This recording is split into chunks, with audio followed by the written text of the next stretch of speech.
Chapter 14 Born into Conflict.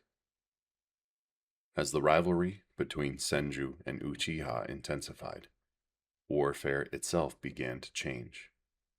Smaller clans found it increasingly difficult to compete with the military strength of two giants, and many were forced to make impossible choices. Some allied themselves with one side in hopes of gaining protection, while others accepted whatever contracts remained available, knowing they would often be fighting battles whose outcomes had already been determined by the presence of a single powerful clan. Those who refused to adapt slowly disappeared from history, absorbed into larger families, or wiped out entirely through years of relentless conflict. The Senju and Uchiha, however, continued to grow stronger. Each generation refined the abilities it inherited. The Senju expanded their mastery of countless forms of combat, producing warriors who could adapt to almost any situation.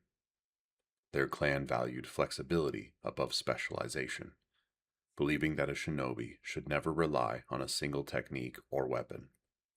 Their exceptional life force allowed many members to endure wounds that would have killed others, while their immense chakra reserves made them formidable opponents in battle that stretched on for hours, if not days. The Uchiha pursued perfection through a different path. Their greatest warriors devoted themselves to mastering the Sharingan, discovering new ways to use its extraordinary perception in battle. Veteran shinobi learned to read the slightest movement of an opponent's muscles before an attack was launched, anticipate complex combinations of techniques, and exploit weaknesses that others would never have noticed. The Sharingan did more than grant powerful abilities. It cultivated a level of confidence that bordered on absolute certainty. Many Uchiha believed there were few opponents they could not eventually overcome through talent, discipline, and the continued evolution of their dojutsu. As both clans earned greater renown, feudal lords became willing to spend enormous fortunes to secure their services. Entire harvests, years of tax revenue, and valuable territory were exchanged simply to ensure that one clan fought for a particular side rather than the other. Contracts that once involved defending a village or escorting a caravan evolved into full-scale military campaigns involving hundreds of shinobi. The profession that had begun as scattered family traditions gradually developed into an organized system of warfare, with experienced clan leaders negotiating terms, assigning missions, and planning campaigns that sometimes lasted for years. The cost of this endless conflict was measured not only in territory or wealth, but in lives. Children born during the Warring States period inherited a future that had already been decided for them. From the moment they were old enough to understand language, they were taught the names of rival clans and the dangers they represented. Stories told around evening fires were rarely tales of adventure or exploration. Instead, they were accounts of fathers who had fallen in battle, brothers who had never returned from a mission, or ancestors who had sacrificed themselves to preserve honor of the family. Those stories became lessons, and those lessons became expectations. Few children questioned whether another way of life was possible because they had never witnessed one. They trained beside their siblings, watched older relatives depart for battle, and understood that one day they would do the same. Reaching adulthood was never guaranteed. Every farewell carried the possibility of being the last, and every victory was followed by another contract, another battlefield, and another generation preparing to continue the same struggle. The cycle had become so deeply ingrained that even those who longed for peace struggled to imagine what peace would actually look like. War was no longer viewed as a failure of humanity. It had become the foundation upon which society itself was built. It was into this world, one consumed by ancient rivalries, endless contracts, and generations of inherited hatred, that two boys would eventually be born. One would carry the will of Asura, the other would inherit the legacy of Indra. Together, they would change the course of history forever. Of the two boys, one was born into the Senju clan, and the other to the Uchiha clan. Neither child understood that the conflict between them had already begun nearly 1,000 years before either of them took their first breath. They knew nothing of Hagoromo, Indra, or Asura. Those names had long since faded into myth, remembered only in fragmented legends whose true meaning had been forgotten. To them, the war had no beginning. It was simply the way the world had always been. From the very moment they could walk, both boys were surrounded by the realities of clan life. Every adult they admired bore the marks of battle. Scars were common. Funerals were frequent. And the return of a successful mission was celebrated not because it brought glory, but because it meant another day of survival. The Senju believed that every member of the clan had a responsibility to protect the others. Children trained together, ate together, and grew up surrounded by large families whose strength came from unity. Older siblings looked after the younger ones. Veterans instructed the next generation, and every loss was mourned by the entire clan. The hardships of war were shared equally, reinforcing the belief that no individual could survive alone. The Uchiha placed equal importance on family, but their culture emphasized personal excellence. Every child was expected to refine their skills, strengthen their resolve, and uphold the honor of the clan. Talent was respected, discipline was demanded, and weakness carried consequences that extended beyond the individual. To bring shame upon oneself was to bring shame upon the entire family. Despite these differences, childhood looked remarkably similar within both clans. Each morning began with training. The youngest children first learned balance and coordination before progressing to taijutsu, shuriken practice, and chakra control. Lessons that might seem harsh to later generations were considered acts of love. Every technique a child mastered increased the chances they would survive another year. Even play reflected the realities of their world. Children competed to see who could climb trees the fastest using chakra, or who could strike wooden targets with the greatest accuracy.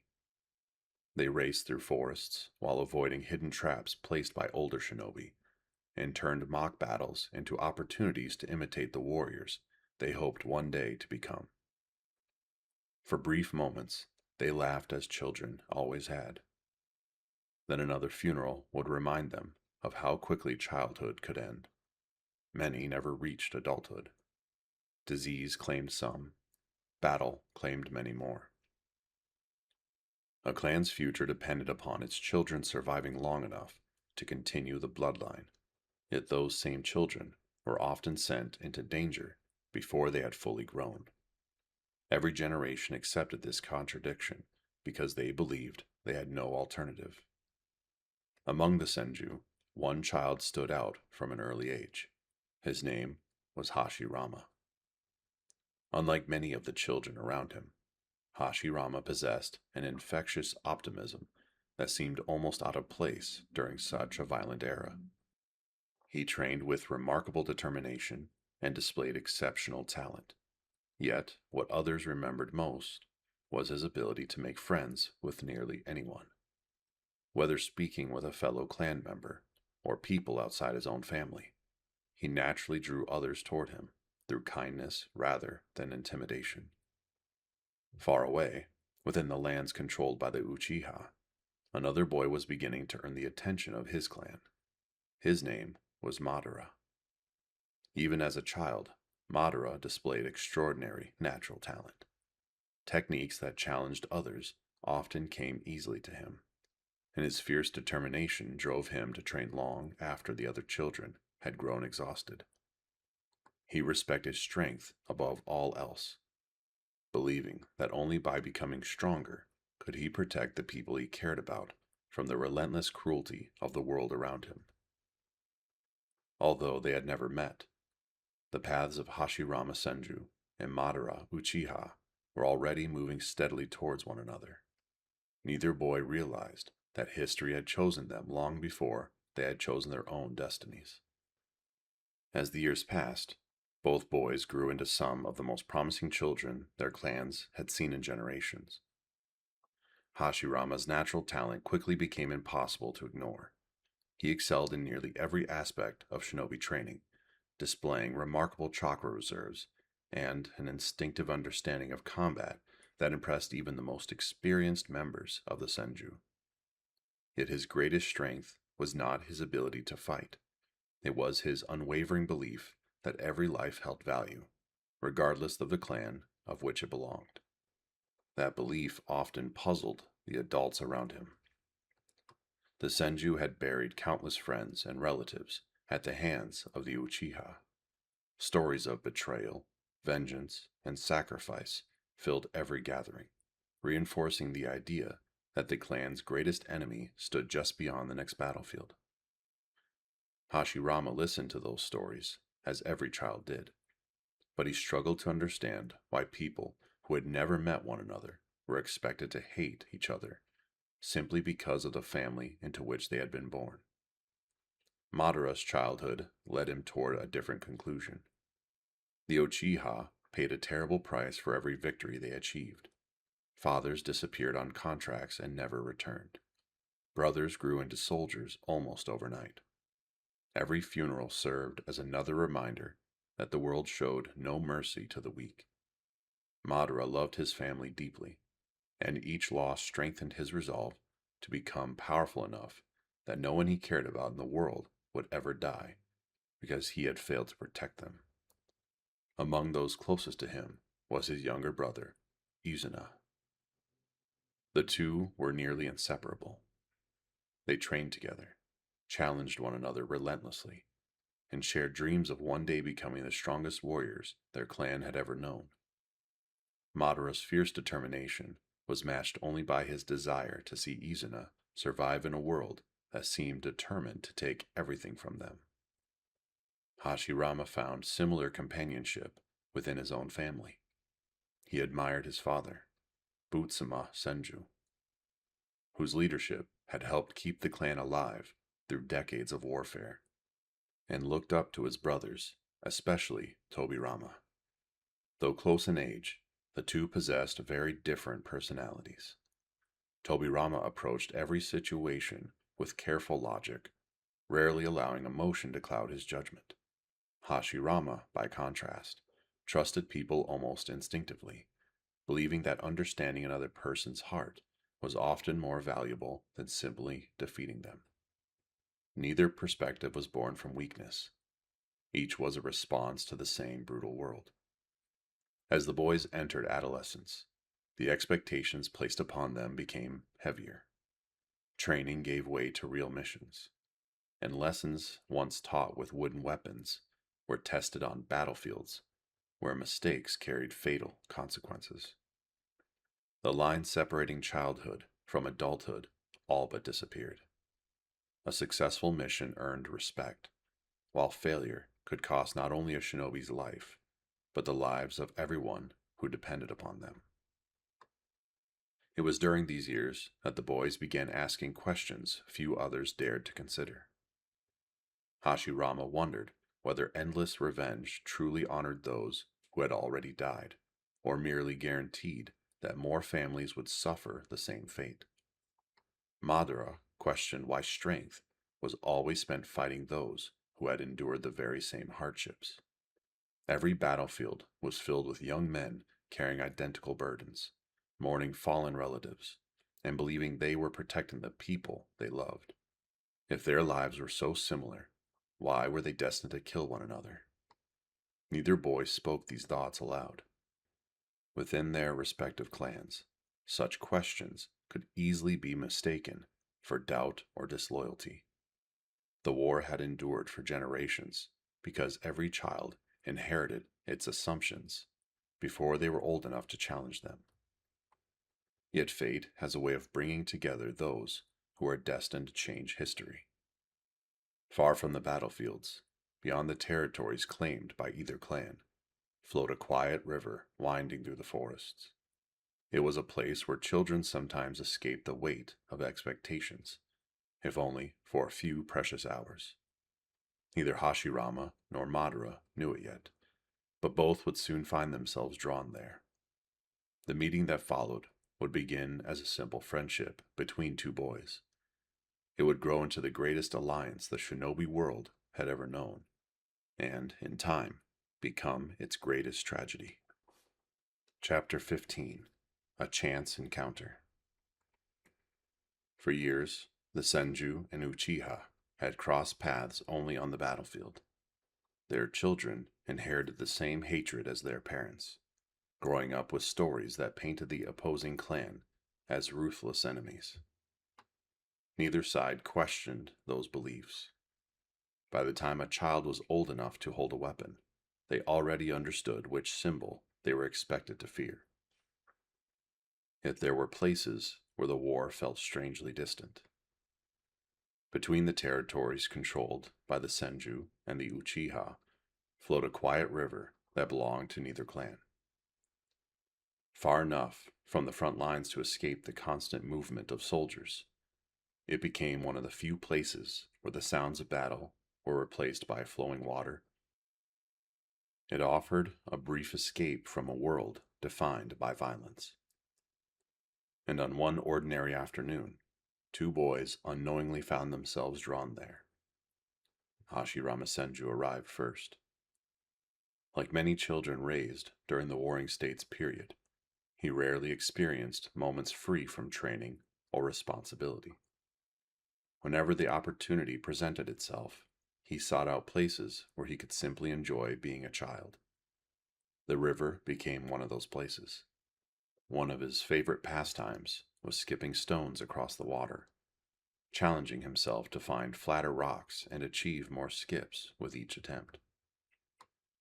Not long afterward, another boy approached the opposite bank. It was Madara Uchiha.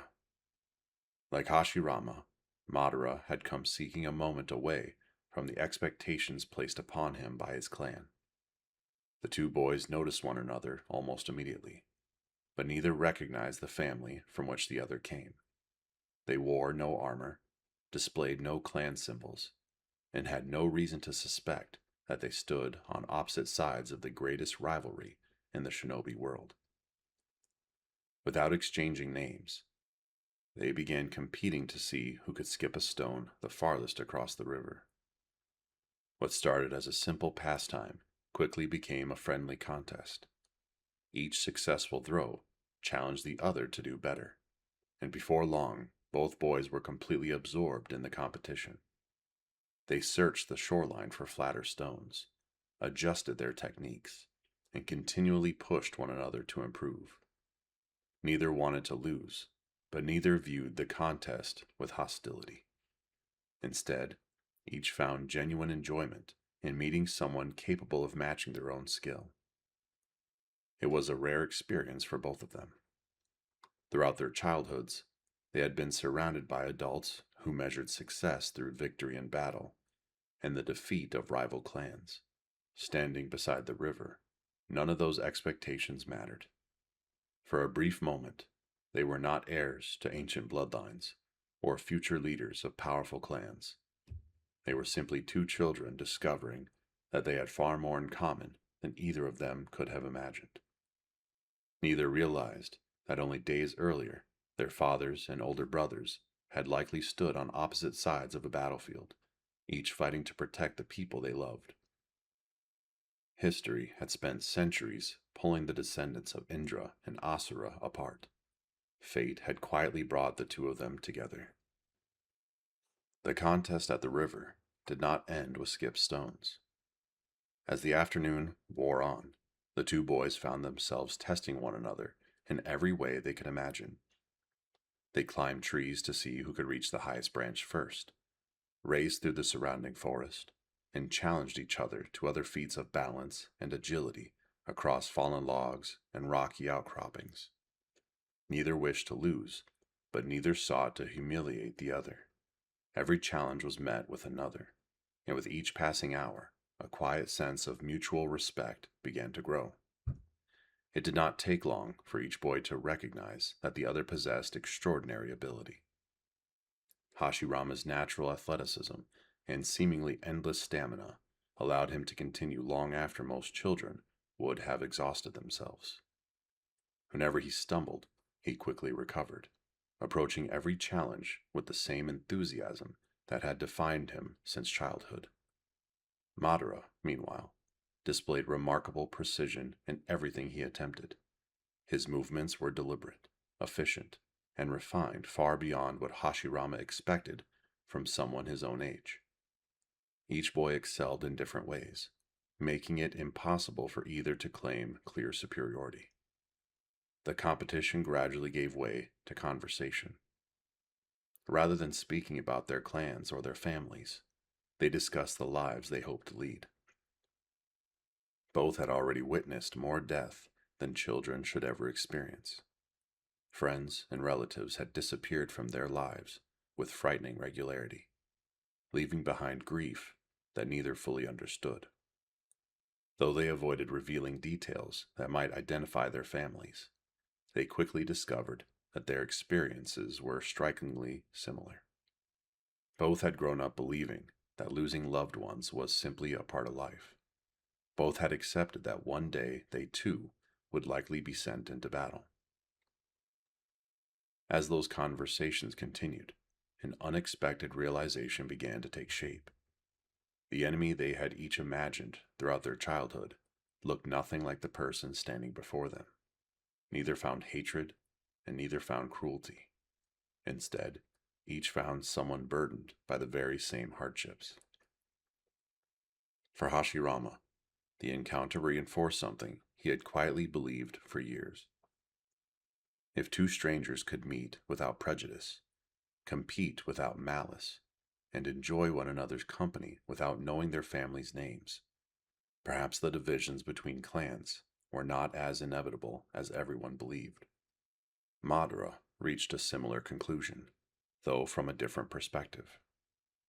For the first time, he encountered someone whose determination rivaled his own, but whose ambition was not driven by pride or conquest. Hashirama possessed remarkable strength, yet showed no desire to dominate others with it. That combination intrigued Madara, challenging assumptions he had accepted throughout his childhood. Neither boy realized that they had already begun questioning beliefs that generations before them had accepted without hesitation. As the sun began to sink behind the trees, both understood they would soon have to return home. Their families would expect them before nightfall, and remaining away too long would only invite suspicion. Although they had only met hours earlier, neither wished for the day to end. Before leaving, they agreed to meet again at the same river whenever circumstances allowed. It seemed like an innocent promise between two children. In reality, it marked the beginning of one of the most consequential friendships in the history of the Shinobi world. Neither Hashirama nor Madara could have imagined that the bond they had formed beside that quiet river would one day unite the world and ultimately help divide it once again. The meetings at the river became a regular part of both boys' lives. Whenever their training allowed, or the demands of their clans briefly subsided, Hashirama and Madara found their way back to the same stretch of water. Neither could explain why they felt compelled to return. In a world where every relationship was defined by loyalty to one's clan, the friendship they were building existed outside those expectations. For a few hours at a time, the burdens placed upon them since birth seemed to disappear. Their conversations gradually became more personal.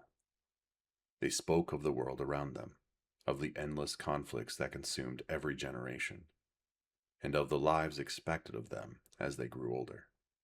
Both had accepted that one day they would lead warriors into battle, yet neither viewed that future with excitement. They had witnessed too many funerals, and seen too many families destroyed to believe that victory alone could justify such suffering. Although they avoided revealing the names of their clans, it became increasingly clear that they shared the same frustrations. Each questioned why children were expected to inherit wars that they played no part in creating.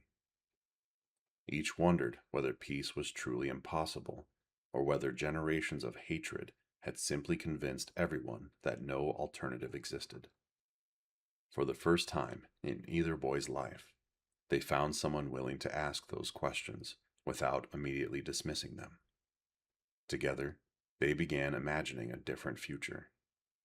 Rather than a world divided by rival clans, they envisioned one where children could grow up without being forced onto battlefields before reaching adulthood. They imagined communities where strength existed to protect life instead of taking it, where clans no longer measured their worth by the number of enemies they defeated, and where the next generation would know peace not as an impossible dream, but as an ordinary part of daily life. Neither boy believed such a world would be easy to create, but for the first time, they believed it might be possible.